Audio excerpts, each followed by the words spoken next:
What's up, everyone, and welcome to Clear Talk. So in this video for today, we are going to be talking about anti-Hamas gangs that have been taking food aid and attacking Hamas and stuff like that, gaining strength and power within certain sections of the Gaza Strip, and their ties and connections to Israel. So, thank you for joining me here. If you're brand new, welcome to Clear Talk. First off, consider checking out more videos from the channel. Like, subscribe, comment, all that good stuff to help out the algorithm and get the videos in front of more people, more eyes. To help grow the community. That would be amazing. If you'd like to check out videos from my other channels as well, please do so at JMD Play and Puzzling. Consider subscribing and like, share, and all that good stuff there as well. That would be amazing. If you want to give any kind of support, there are links there for support, whether it's ongoing or one-time kind of thing there. If you want to become a part of the JMD Nation, thank you very much. That would be awesome and welcome. And any kind of support you give is very much appreciated. So thank you very much. And if you're returning, you're freaking awesome, freaking amazing. Welcome back. Welcome back to Clear Talk. Welcome back to the JMD Nation. So, yes, what we have had, for pretty much almost this whole entire time, these 2 years of attacking the Gaza Strip by Israel, and their excuses and arguments around humanitarian aid. They've blamed everything, blamed UN for issues and stuff and being part of Hamas. They've blamed and causing problems, not distributing stuff properly or efficiently, that they're the reason why, trucks and stuff weren't getting into the Gaza Strip because they were trying to bring in, stuff that would hurt Israel and all this kind of stuff. They were helping arm Israel, Hamas and all this stuff. Then, it was Hamas's attacking and stealing the food and the food aid and all that, and keeping it for themselves, and that there's not a humanitarian crisis. It's just Hamas is taking the food, and we're not impeding on this, the aid and stuff getting in there. We wouldn't do that. That there, we're doing everything possible to make sure that everybody is getting the proper aid, and all this shit. And like I said, the arguments around that Hamas was attacking the convoys, they were attacking the and stealing the food and whatnot. Then we come to find actually that what you've had is actually a lot of anti-Hamas gangs and other gangs and stuff within the area, because of the destruction, because of the desperation. It got to where in any kind of desperate need, desperate time, desperate measures, it's like the idea that the strongest survive, right? The strongest is able to keep power, or to bend the wheel around those who are weak. And so you wind up with groups that have all, either in the past potentially caused problems within an area or whatever, or what they band up to strengthen numbers. They band up, they take the food, or they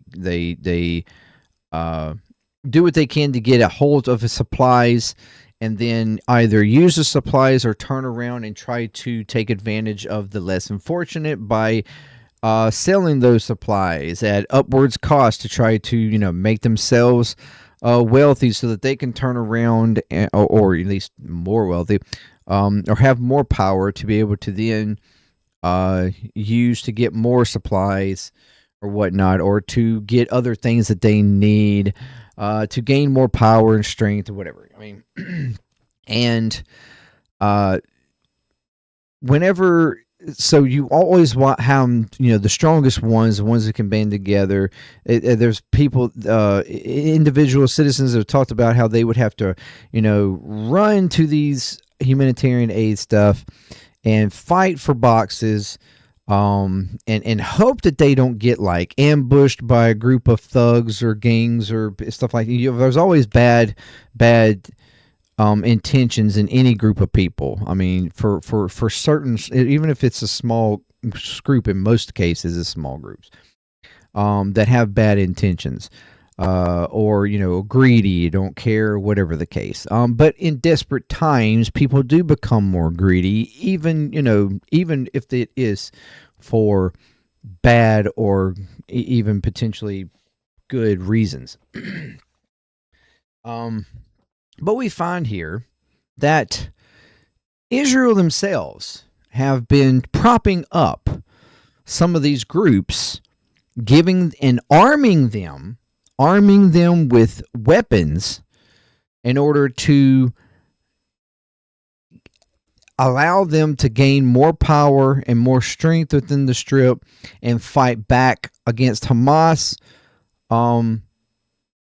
but also to create chaos, to create instability within the Gaza Strip. And that's something that they are now even continuing with the IDF withdrawal.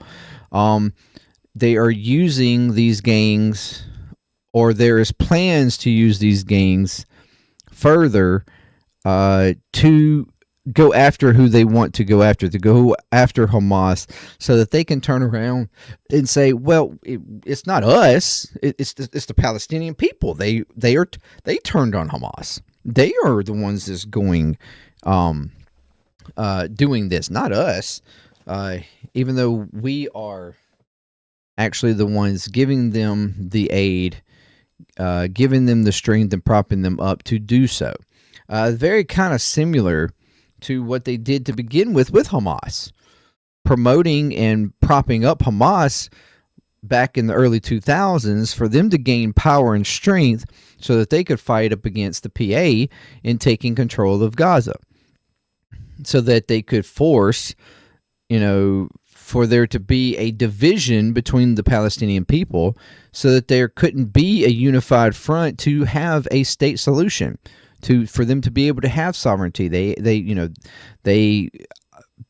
propped up Hamas to gain power, to be a opposition to the PA, so that there couldn't be unity, so that there wouldn't be a state and sovereignty for the Palestinian people. It was all a ploy for that, just to turn around and then blame Hamas for everything that happens within the Gaza Strip, and say that they are in control of it, and they are the ones that is mismanaging it, and they are constantly attacking us, and they are the problem. They are the terrorists.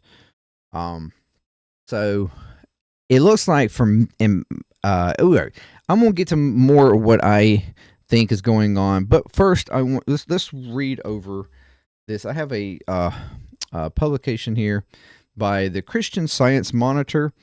It's interesting. Interesting little thing that they have here.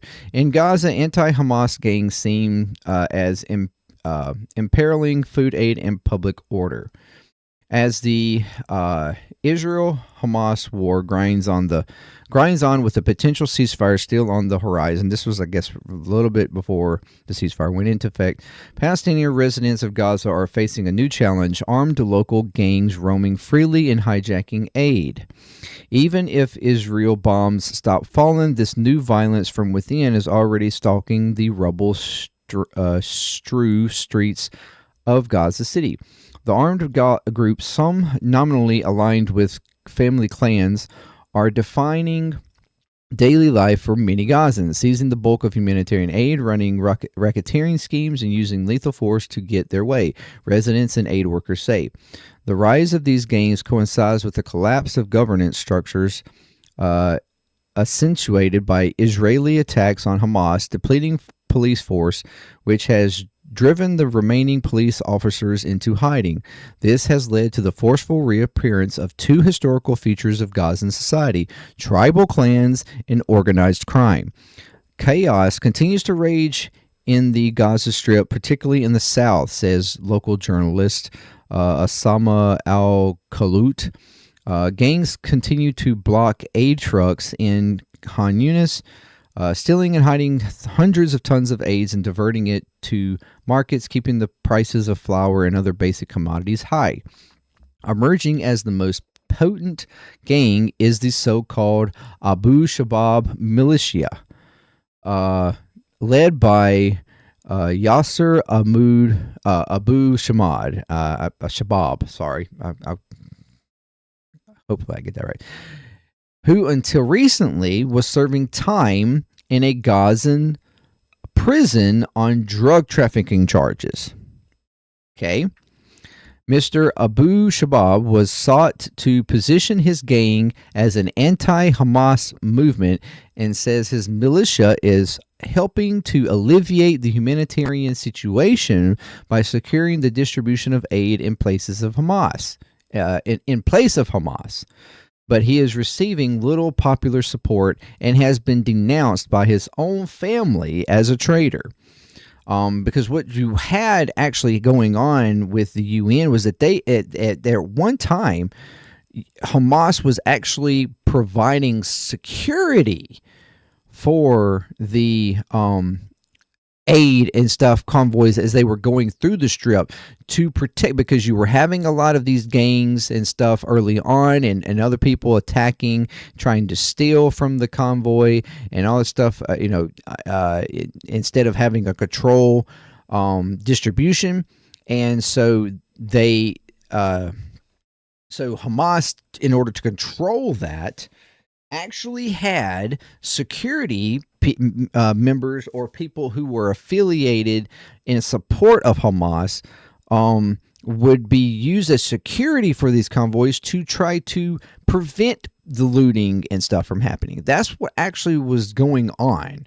That's what Hamas was actually doing. They were actually helping to govern and move and help distribute the aid in most cases with the UN when they were property. But Israel kept arguing that the attacks and stuff were Hamas, and that and the UN was incapable of actually, doing it properly, so they took over. We know they infamously kicked UN out and took over the aid, and then it just went right back to the gangs going crazy. People, they set up the little forward distribution centers, where the UN had hundreds of them, trying to maintain people coming, the amount of crowds and stuff. Israel did away with that, only had 4, which means massive amounts of crowds were having to come in to central locations, creating just further chaos and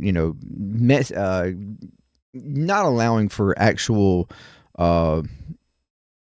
decent distribution of the aid.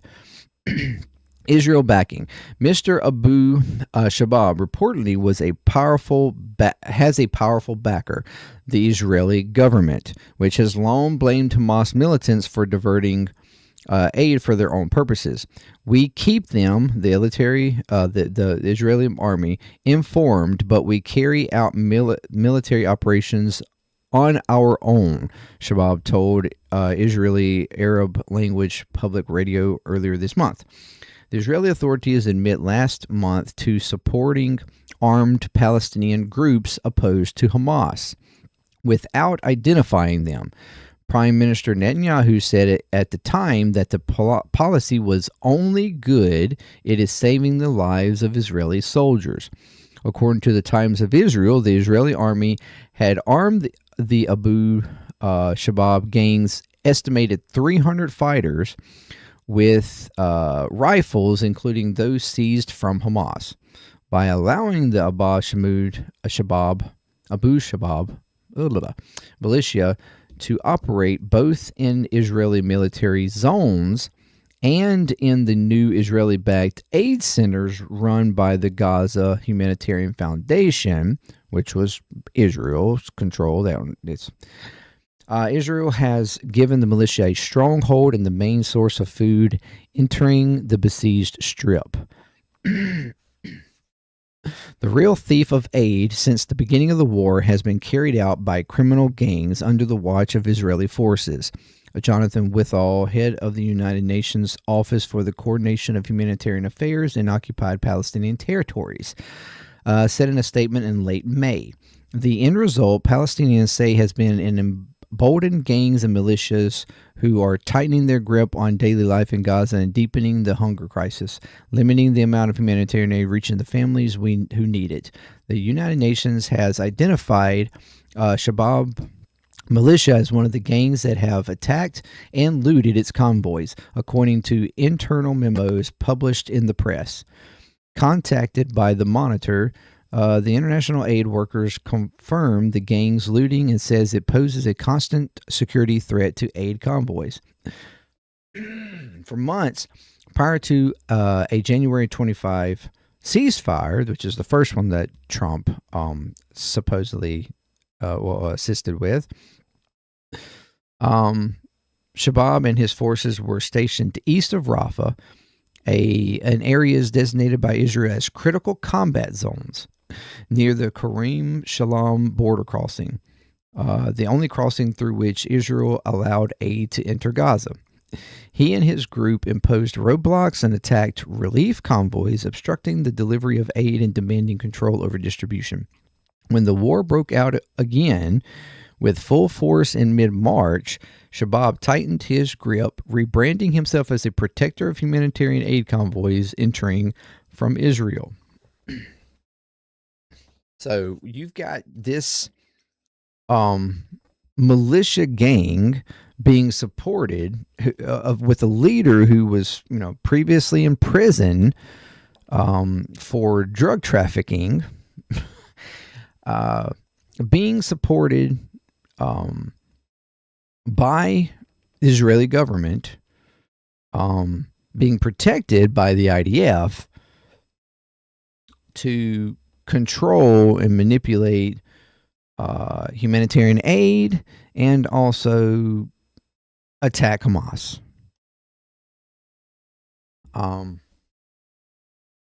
Clashes with Hamas. Today, the Shabab militia is operating in the Israeli-established buffer zone constricting Gaza.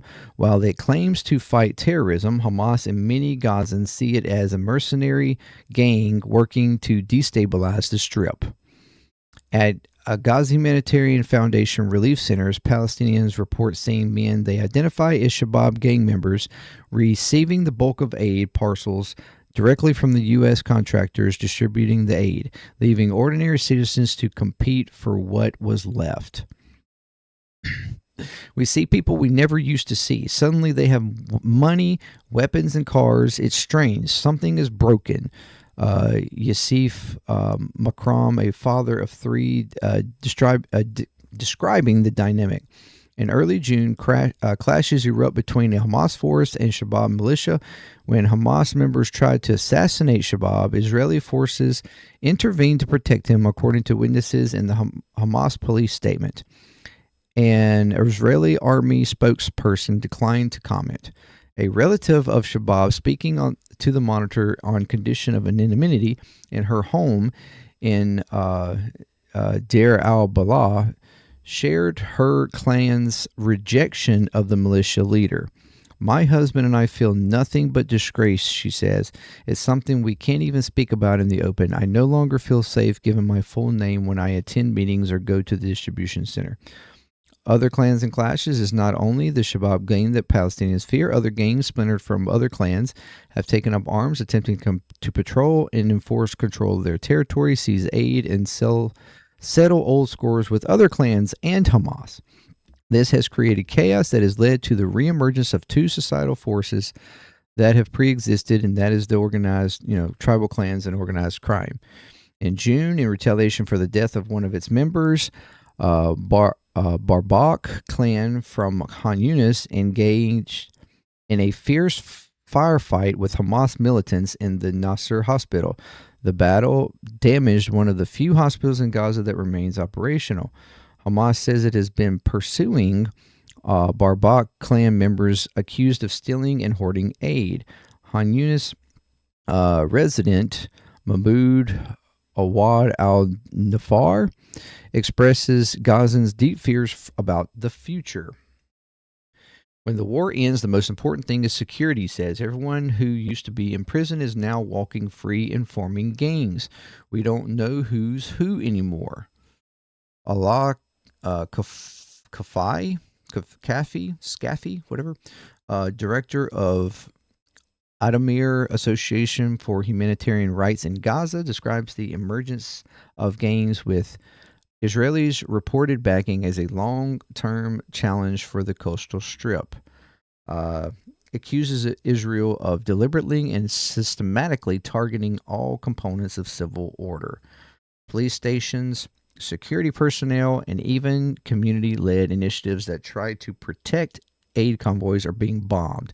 The goal is clear: to create chaos and dismantle public order. It is a legacy with which both Hamas and Israel may have to contend for years to come.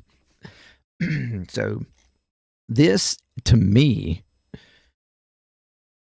sounds a lot like what we have seen in the West Bank as well, where Israel pretty much buckles the PA to the point that the PA has to basically bend to the will of Israel and do Israel's bidding in the West Bank, protecting them and even attacking Palestinians at times, or protecting the illegal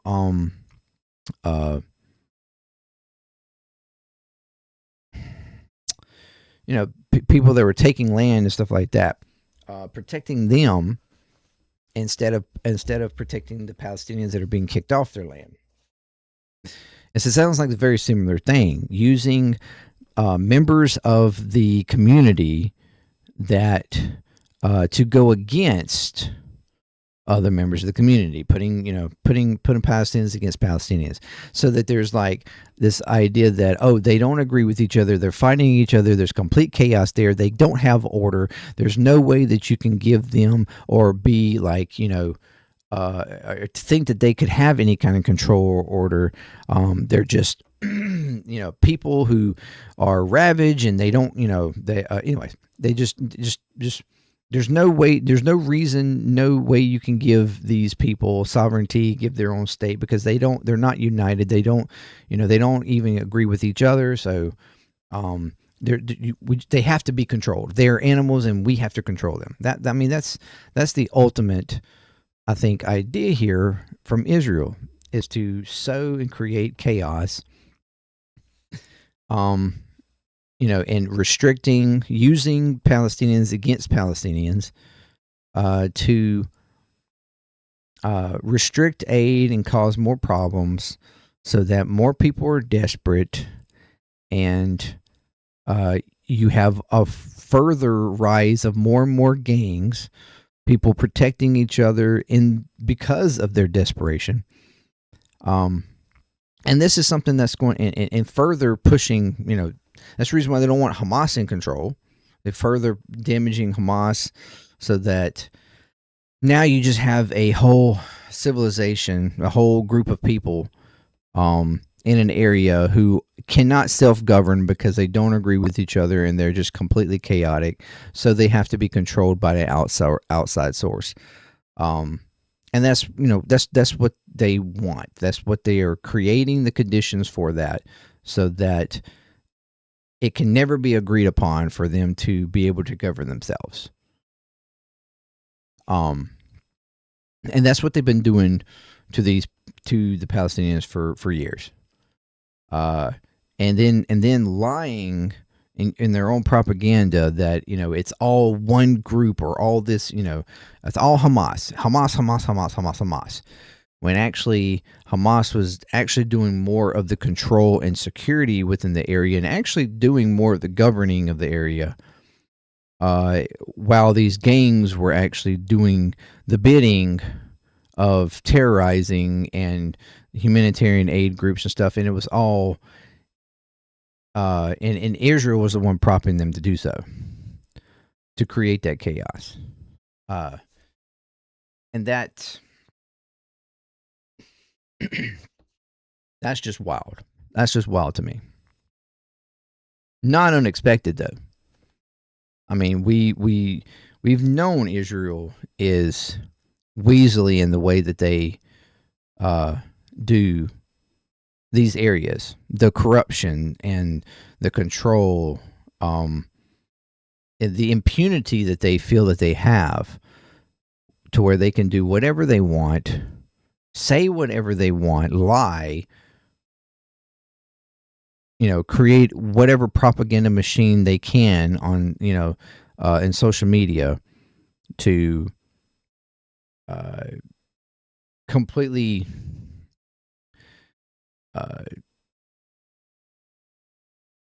create fake news for people to hang on to, and to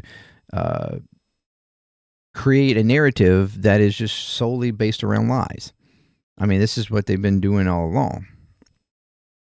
And this is just further evidence, further discussion on the inter nuances that are happening within this small strip of land with these people, and what they are dealing with on a daily basis.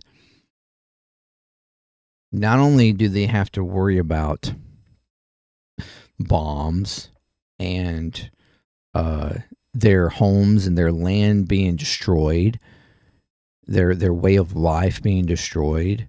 I mean, before October 7th, before, all of the past 2 years, they had to worry about being shot at any given moment and killed by Israeli snipers whenever they decided they want to, quote unquote, mow the lawn. Operations that they were, doing for years. But now, since then, they've had to worry about all that. Had to worry about getting food, and the inability of getting that food because of, again, gangs and stuff who were trying to keep control and be greedy.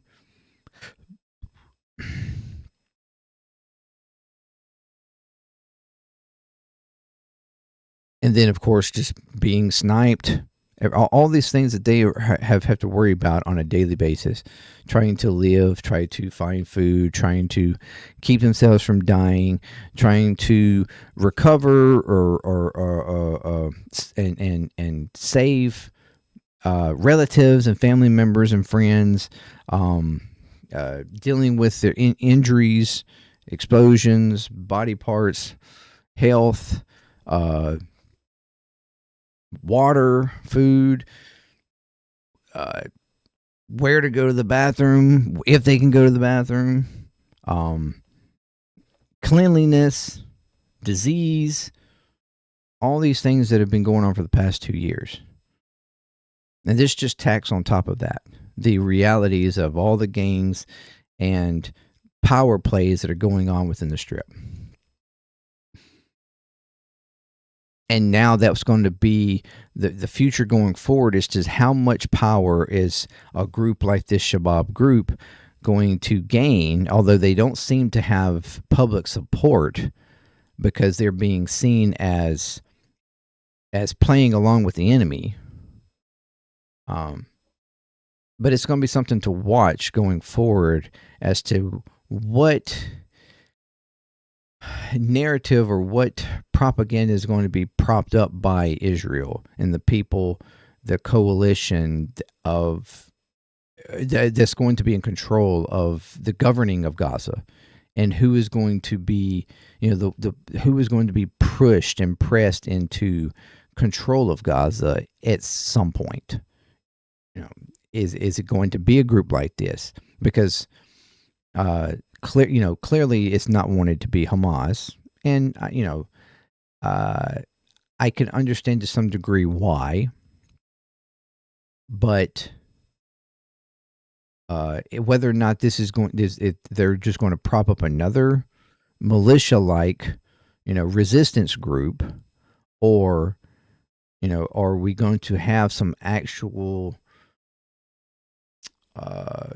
movement for some sort of actual Palestinian governance, a government being created and developed for its people, by its people, the democracy kind of idea. It's going to be interesting to see what we're going for, but this again shows the corruption and manipulation that Israel has had on the Strip, and the added layers of chaos that they have placed on the Strip, and blaming events and stuff on Hamas that was actually perpetrated by them and groups that they are emboldening with weaponry and apparently money, resources, food, and everything else to carry out their actions that they want them to carry out. Protection. So, I thought this was a very interesting article, and I've seen it. This is not the first time this has been talked about, and it's something just it's like recently being brought back up, and a few different outlets are talking about it, but I certainly don't think this is talked about enough, and it certainly hasn't really been brought into the mainstream conversation around everything, the nuanced conversation of what's going on over there. But yeah, it's I think it was very interesting and revealing even further into the corruption of Israel and what they're capable of.